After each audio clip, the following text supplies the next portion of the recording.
ಸ್ನೇಹಿತರೆ, ವಿಜಯ ಕರ್ನಾಟಕ ಪಾಡ್ಕಾಸ್ಟ್ಗೆ ಸ್ವಾಗತ. ನಾನು ನಿಮ್ಮ ಹರಿಪ್ರಕಾಶ್ ಕೋಣೆಮನೆ. ರಾಜ್ಯದಲ್ಲಿ ಡ್ರಗ್ಸ್ ಹಾವಳಿ ತಡೆ ವಿಚಾರ ಎಲ್ಲಿಗೆ ಬಂದಿದೆ ಎಂಬುದು ಯಾರಿಗೂ ಗೊತ್ತಿಲ್ಲ. ಆದರೆ ಅದರ ಬೆನ್ನಲ್ಲೇ ಇದೀಗ ಆನ್ಲೈನ್ ಗೇಮ್ಸ್, ಜೂಜು, ಬೆಟ್ಟಿಂಗ್ಗಳನ್ನು ನಿಷೇಧಿಸೋದಕ್ಕೆ ಕ್ರಮ ಕೈಗೊಳ್ಳೋದಾಗಿ ಗೃಹ ಸಚಿವ ಬಸವರಾಜ ಬೊಮ್ಮಾಯಿ ಹೇಳಿದ್ದಾರೆ. ಆದರೆ ಹಾಗೆ ಮಾಡುವ ಪೂರ್ವದಲ್ಲಿ ಬೇರೆ ಬೇರೆ ರಾಜ್ಯಗಳು ಈ ವಿಷಯದಲ್ಲಿ ಏನೇನು ಮಾಡಿವೆ ಎಂಬುದರ ಅಧ್ಯಯನ ಆಗಬೇಕು. ಬಳಿಕ ಸೂಕ್ತ ಕಾನೂನು ರಚನೆ ಮಾಡಬೇಕು. ಆ ಕಾನೂನು ಪ್ರಕಾರ ಆನ್ಲೈನ್ ಜೂಜನ್ನು ನಿಷೇಧ ಮಾಡಬೇಕು. ಇಷ್ಟೆಲ್ಲ ಪ್ರಕ್ರಿಯೆ ಇದೆ.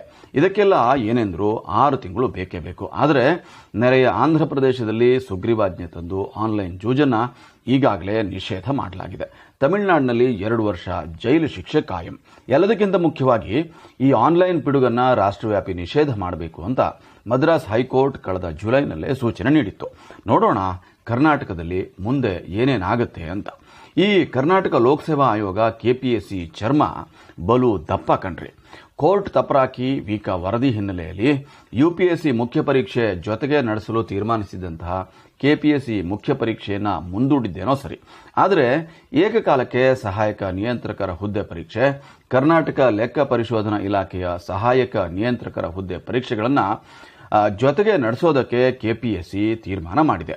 ಈ ಪ್ರಮಾದಕ್ಕೆ ಪ್ರತ್ಯೇಕವಾಗಿ ಚಾಟಿ ಏಟು ತಿನ್ನುವ ಮೊದಲು ಈ ಎಲ್ಲ ಪರೀಕ್ಷೆಗಳನ್ನು ಮುಂದೂಡಿ ಮರ್ಯಾದೆ ಉಳಿಸಿಕೊಳ್ಳಿ ಎಂಬುದು ನಮ್ಮ ಸಲಹೆ.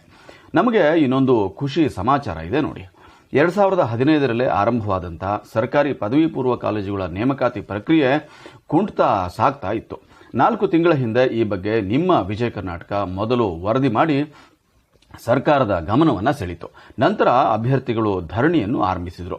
ಈ ಬೆಳವಣಿಗೆ ನಂತರ ಎಚ್ಚೆತ್ತುಕೊಂಡಂತಹ ಸರ್ಕಾರ ನೇಮಕ ಪ್ರಕ್ರಿಯೆಯನ್ನು ಮತ್ತೆ ಶುರು ಮಾಡಿತು. ಆದರೆ ನೇಮಕಾತಿ ಆದೇಶವನ್ನು ನೀಡಿರಲಿಲ್ಲ, ಕಾಲೇಜುಗಳನ್ನು ತೋರಿಸಿರಲಿಲ್ಲ. ಆ ಕುರಿತು ವೀಕಾ ಮತ್ತೆ ವರದಿಯನ್ನು ಮಾಡಿತು. ಇದೀಗ ನಿನ್ನೆ ಅಧಿಕೃತವಾಗಿ ನೇಮಕಾತಿ ಆದೇಶವನ್ನು ನೀಡೋದಕ್ಕೆ ಸರ್ಕಾರ ಮುಂದಾಗಿದೆ.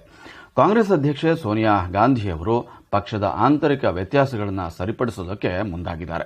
ಇತ್ತೀಚಿನ ಬಿಹಾರ ವಿಧಾನಸಭಾ ಚುನಾವಣಾ ಸೋಲಿನ ಬಳಿಕ ವ್ಯಕ್ತವಾದಂಥ ಅಭಿಪ್ರಾಯಗಳ ಹಿನ್ನೆಲೆಯಲ್ಲಿ ಪಕ್ಷದ ನೀತಿ ನಿರೂಪಣೆಗೆ ಅಂತಲೇ 3 ಪ್ರತ್ಯೇಕ ಸಮಿತಿಗಳನ್ನು ರಚನೆ ಮಾಡಿದ್ದಾರೆ. ಅದೇ ವೇಳೆ ಆರೋಗ್ಯ ಸಮಸ್ಯೆಯಿಂದ ಬಳಲುತ್ತಿರುವಂತಹ ಸೋನಿಯಾ ಗಾಂಧಿಯವರು ವಾಯುಮಾಲಿನ್ಯದ ಕಾರಣಕ್ಕೆ ದೆಹಲಿಯಿಂದ ಗೋವಾಕ್ಕೆ ತಾತ್ಕಾಲಿಕವಾಗಿ ತಮ್ಮ ವಾಸವನ್ನು ಬದಲಿಸಿದ್ದಾರೆ. ಉದ್ಯಮ ರಂಗದಲ್ಲಿ ಕೊರೋನೋತ್ತರ ಚೈತನ್ಯ ತುಂಬೋದಕ್ಕೆ ವೀಕಾ ಹಮ್ಮಿಕೊಂಡಿರುವಂತಹ ಬೆಂಗಳೂರು ಕಟ್ಟೋಣ ಬನ್ನಿ ಅಭಿಯಾನ ಇಂದು ಸಂಜೆ 6 ಗಂಟೆಗೆ ಆರಂಭ ಆಗುತ್ತೆ. ಸಿಎಂ ಬಿಎಸ್ ಯಡಿಯೂರಪ್ಪ ಅವರು ಅಭಿಯಾನಕ್ಕೆ ಚಾಲನೆಯನ್ನು ನೀಡುತ್ತಾರೆ.